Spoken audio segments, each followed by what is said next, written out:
화엄경 이야기 제15화 화엄력 발휘.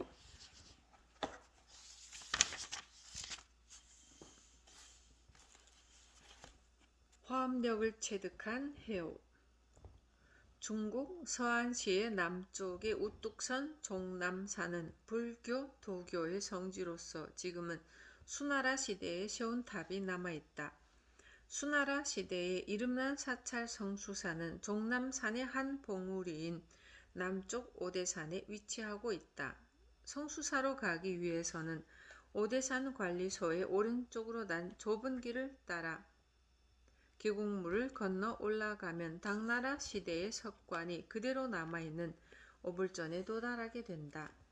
오불전에서 성수사로 가기 위해서는 좁고 가파른 산길을 올라가야만 한다. 급경사를 다 올라가기 직전에 왼쪽의 나무들 사이로 수나라 시대에 건립된 유명한 불탑이 보인다. 현재 이 탑에는 잡목과 풀이 무성하지만 수나라 시대 역사의 중후함을 보이면서 우뚝 서 있는 그 모습에는 위엄이 넘친다. 오대산 관리소 앞에서 다시 차를 타고 꼬불꼬불한 산길을 달려가면 일찍이 어느 장관의 피서지였던 종남산장에 도착한다. 그 전망대에서 내려다보면 종남산 산봉우리가 끝없이 이어져 있는 웅대한 광경이 보인다. 이 산장에서 걸어 올라가면 자죽림이라는 절이 있다. 거기서 다시 산 정상으로 올라가면 가는 곳마다 평평한 대지에 부서진 주춧돌과 기와가 흩어져 있는 사찰터가 있다. 이 주위에는 일찍이 70개 정도의 사찰이 있었다고 하므로 종남산이야말로 바로 불교 성지였던 것이다. 수나라 때 이 종남산에 은가하고 있던 사람 가운데 선정도량의 해오가 있었다. 그는 뜻을 같이 하는 도반과 함께 종남산에 은거하였다.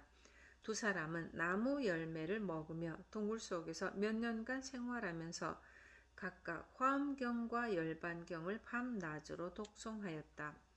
어느 날 문득 어떤 사람이 두 사람 앞에 나타나 절을 하며 두 분 중 한 분을 초청해서 저희 집에서 공양을 드리고 싶습니다 라고 말했다.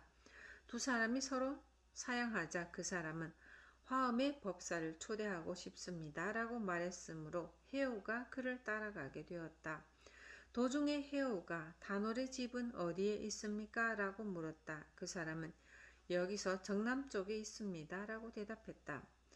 해오가 이상하게 생각되어 남쪽에는 산과 계곡뿐 마을이 있을 리가 없을 텐데요 라고 다시 묻자 그는 저는 종남산의 산신으로 동굴을 집으로 삼고 있습니다.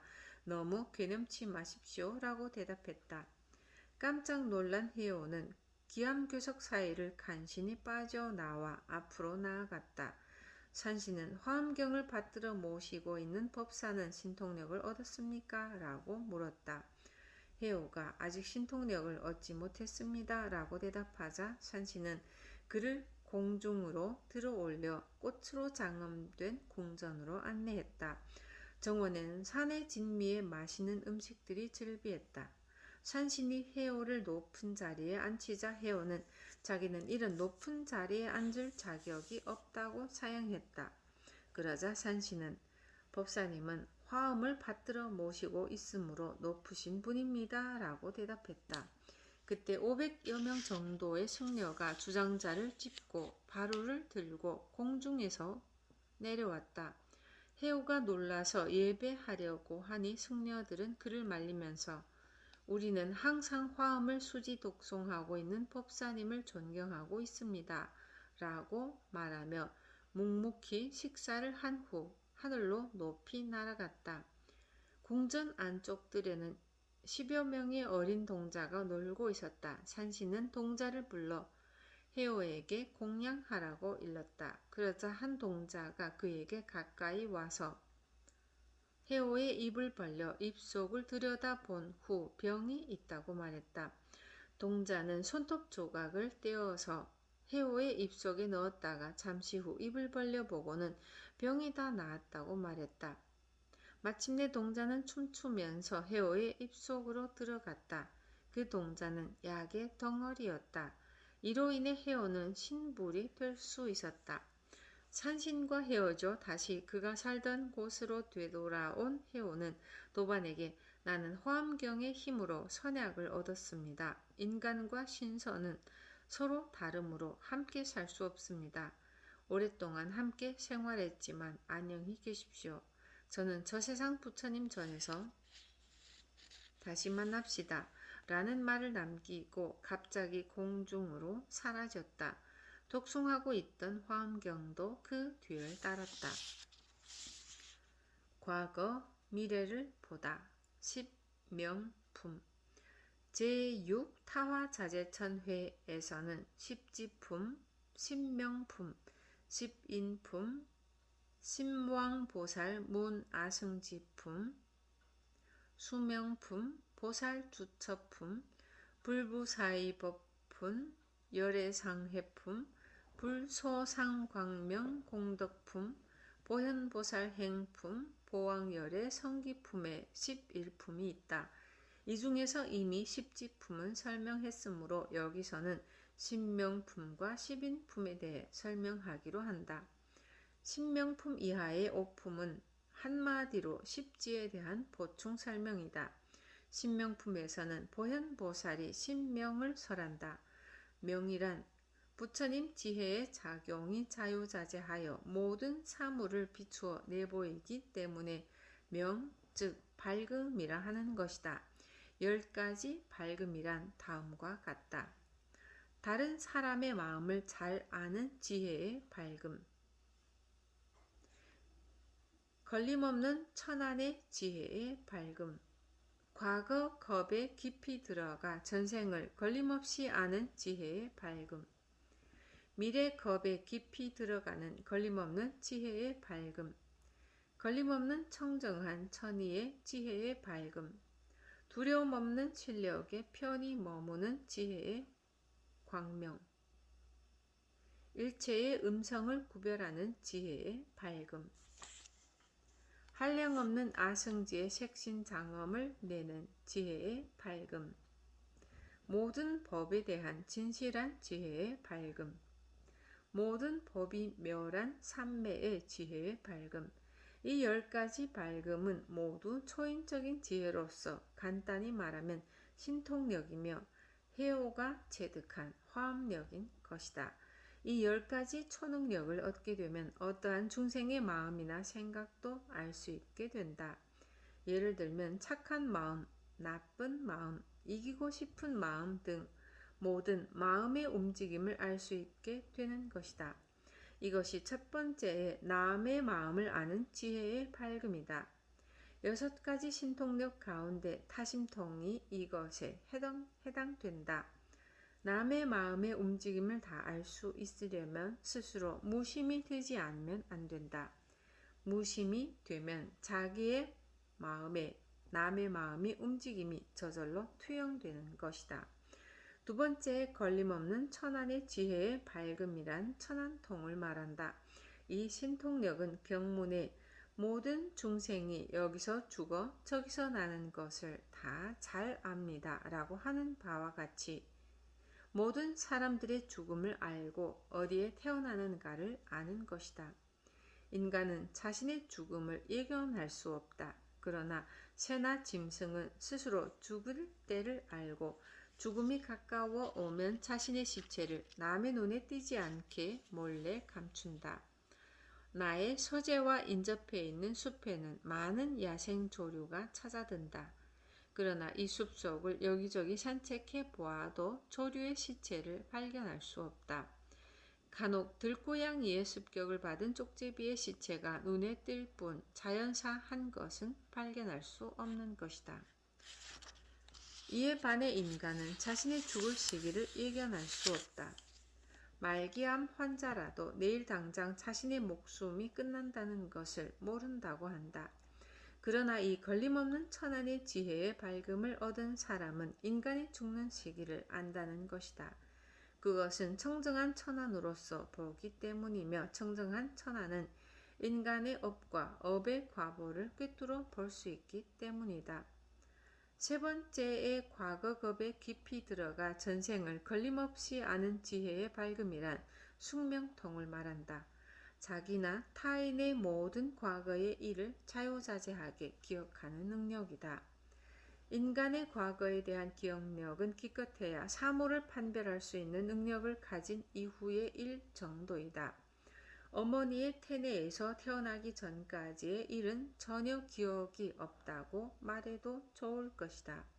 그러나 이 신통력을 얻게 되면 과거의 일을 명백하게 알 수 있게 된다. 현재 분자 물리학 등의 연구에서 유전에 대한 해명이 급속히 진행되고 있는데 이것에 의하면 과거의 정보가 자손에게 전해지고 있다고 한다. 네 번째의 미래겁에 깊이 들어가는 걸림없는 지혜의 발금이란 미래를 알 수 있는 천안통을 말한다. 중생이 미래에 살고 죽을 때의 업이나 과보 등 미래의 모든 것을 다 아는 신통력이다. 이것은 두 번째의 걸림없는 천안의 지혜의 발금과 거의 비슷하지만 이 네 번째의 경우는 중생이 미래를 알 뿐만 아니라 미래의 부처님이나 불국토의 상황에 대해서도 꿰뚫어 볼 수 있다. 다시 말하면 미래에도 부처님이 출현하실 수 있고 정법이 영원히 머문다고 하는 것을 예견하는 것이다.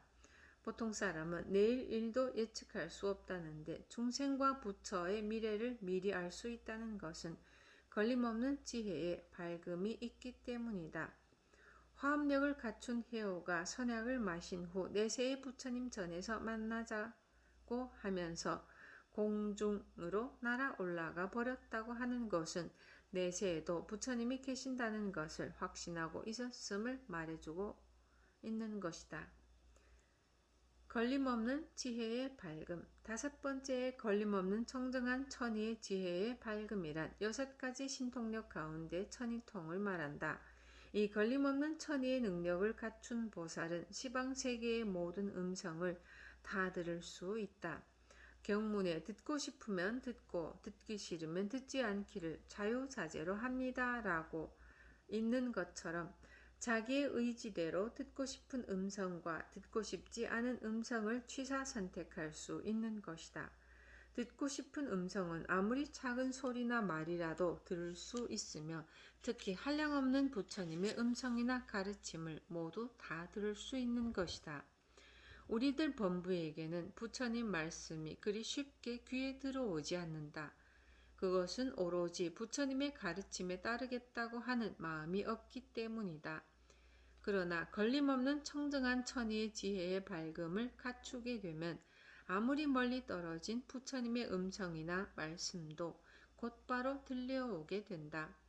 해오는 화엄경 독송 삼매의 생활을 하고 있었기 때문에 어느 날 산신의 말을 들을 수 있었으며 산신을 따라 종남산 깊숙이 들어가 그곳에서 신통력을 얻어 불가사의한 광경을 볼 수 있었던 것이다. 그것은 화엄력에 의해 걸림없는 천의를 갖추고 있었기 때문이다.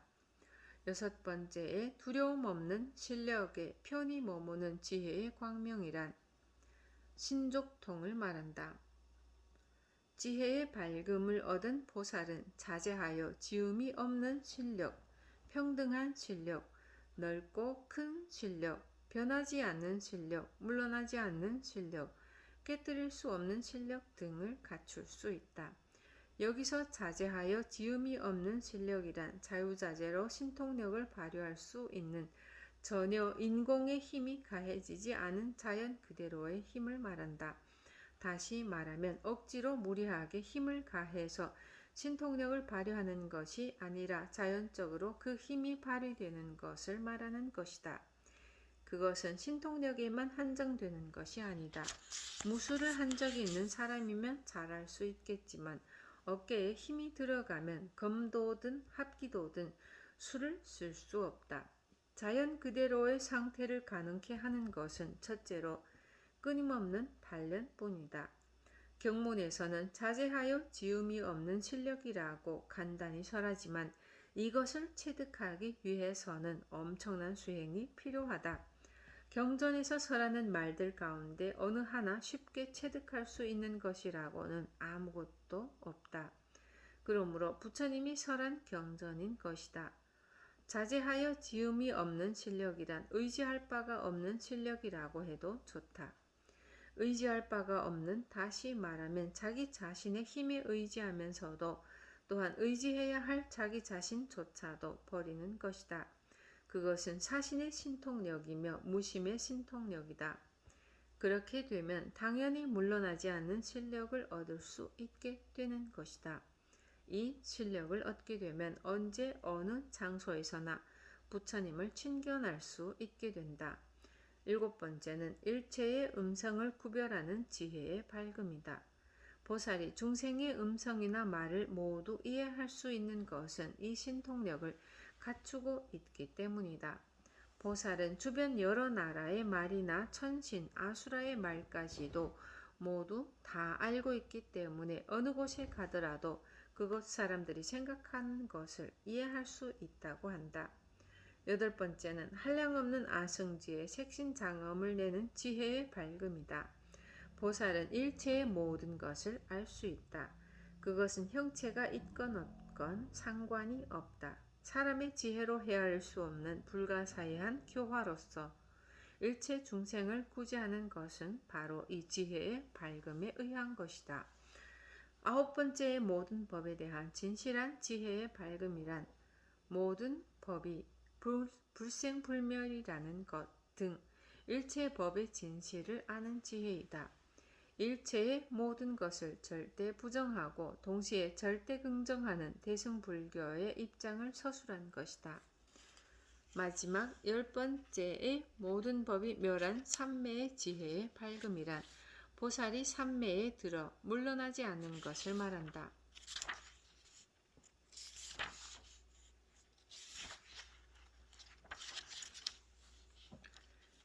이상의 10가지 지혜에 편히 머물게 되면 어떻게 될까? 보살 마하살이 이 밝음에 편히 머무는 경지는 모든 천인도 헤아리지 못하고 일체 세간도 헤아리지 못하며 성문과 연각도 헤아리지 못한다. 이와 같이 그 경지는 천인이나 성문, 연각도 헤아릴 수 없으며 다만 부처님이나 보살만이 알 수 있는 것이다. 10가지 인지 10인품. 다음에 10인품에서는 10가지 인지를 설한다. 여기서 인이란 알미란 의미로서 지혜를 뜻한다. 10가지 인지란 다음과 같다. 1. 음성을 따른 인. 2. 순응하는 인. 3. 생멸하는 법이 없다는 인. 4. 환영과 같은 인. 5. 아지랑이와 같다는 인. 6. 꿈과 같다는 인. 7. 메아리와 같다는 인. 8. 번개와 같다는 인. 9. 헛개비와 같다는 인. 10. 허공과 같다는 인. 이 10가지 지혜를 완성하면 일체의 걸림없는 지혜를 얻을 수 있으며 모든 부처님의 한량없고 걸림없는 법을 얻을 수 있다. 먼저 첫 번째의 음성을 따르는 인이란 진실한 법을 듣고 믿고 이해하여 받아지니며 편히 머무는 것이다. 진실한 법을 듣고 놀라거나 두려워하지 않는 것이 중요하다. 진실한 법의 가르침에는 어리광도 없고 위로함도 없다. 무상의 법은 인간은 누구나 죽는다는 것을 가르쳐준다. 인간이 어머니의 태내에서 나온 이후 가장 확실한 것은 오로지 죽음을 향해 나아가고 있다는 것이다.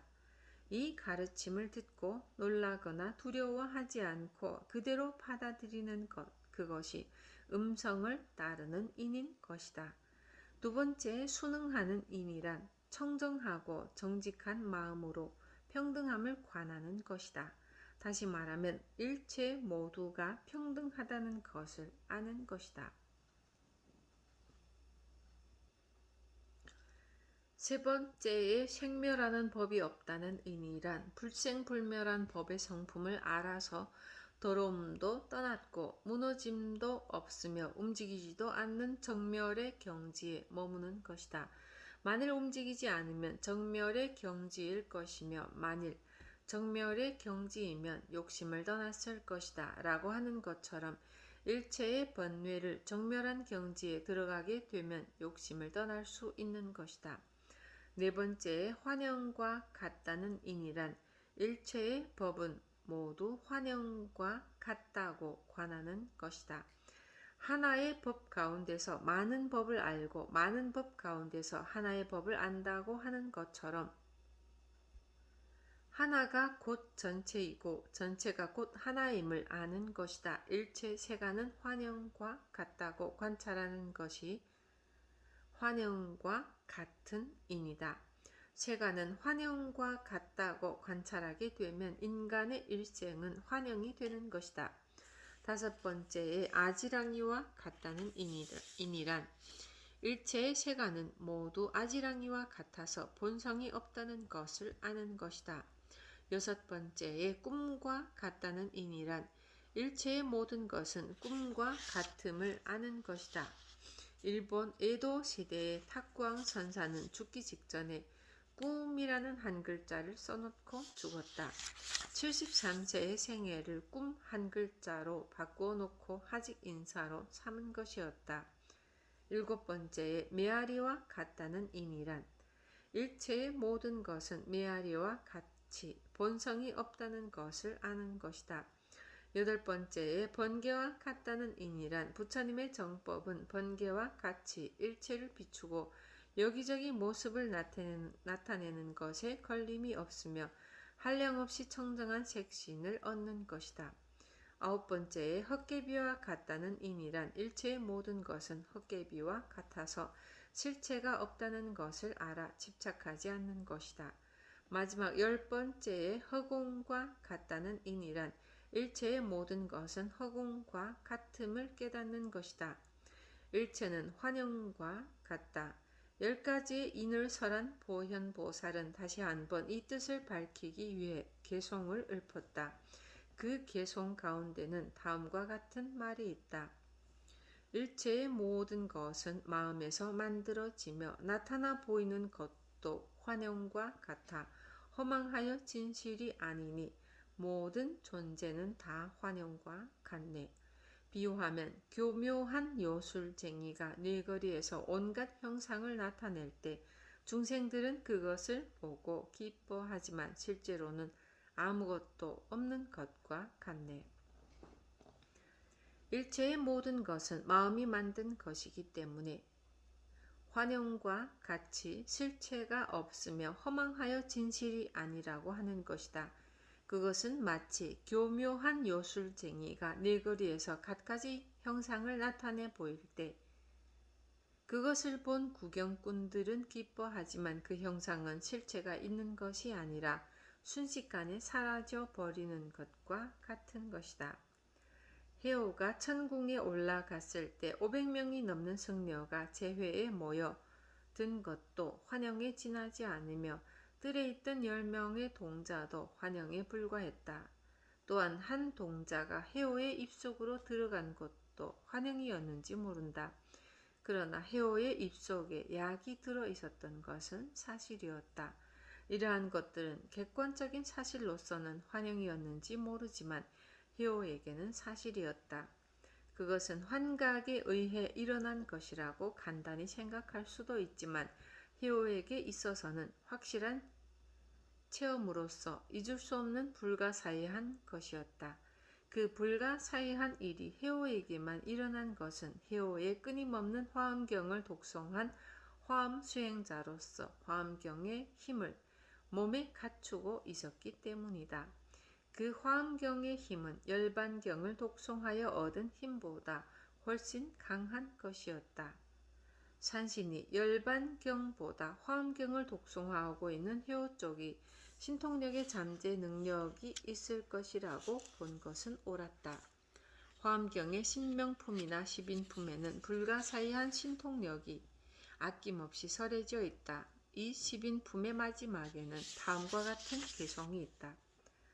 참 불자는 잘 공부하여 뛰어난 지혜의 힘과 법의 힘과 선정의 힘을 이루고 순응하여 보리를 닦는다. 불교인은 먼저 공부를 잘하는 것이 중요하다. 그것은 종남산에 은거하여 오랫동안 나무 열매만을 먹고 생활하면서 오로지 화엄경만을 독송하고 있던 해오와 같이 끊임없는 수행이 필요한 것이다. 그러한 수행에 의해 탁월한 지혜의 힘과 법의 힘과 선정의 힘을 얻을 수 있게 되는 것이다. 지혜의 힘은 신명품에서 설하는 10가지 지혜의 밝음이나 십인품에서 설하는 것과 같은 지혜를 말한다. 법의 힘이란 불법의 수행에 의해 체득한 힘으로서 해오가 화엄경을 독송함으로써 얻은 힘이 여기에 해당된다. 해오의 법이 산신에게 감응되었기 때문에 산신은 해오에게 신통력을 하사하고 갖가지 불가사의한 일들을 생기게 할 수 있었던 것이다. 독송은 삼매다 라는 말이 있는 것처럼 독송에 의해 삼매에 들 수 있는데 그것이 곧 선정의 힘이 되는 것이다. 선정의 힘은 일반적으로는 선정의 수행에 의해 얻어지는 것이지만 해오의 경우는 독경삼매로서 얻었다. 신통력을 갖춘 지혜의 힘과 법의 힘 그리고 선정의 힘을 체득한 해오였기 때문에 선정력을 지닐 수 있었으며 또한 공중으로 날아 올라가 부처님을 만나 뵐 수 있었던 것이다.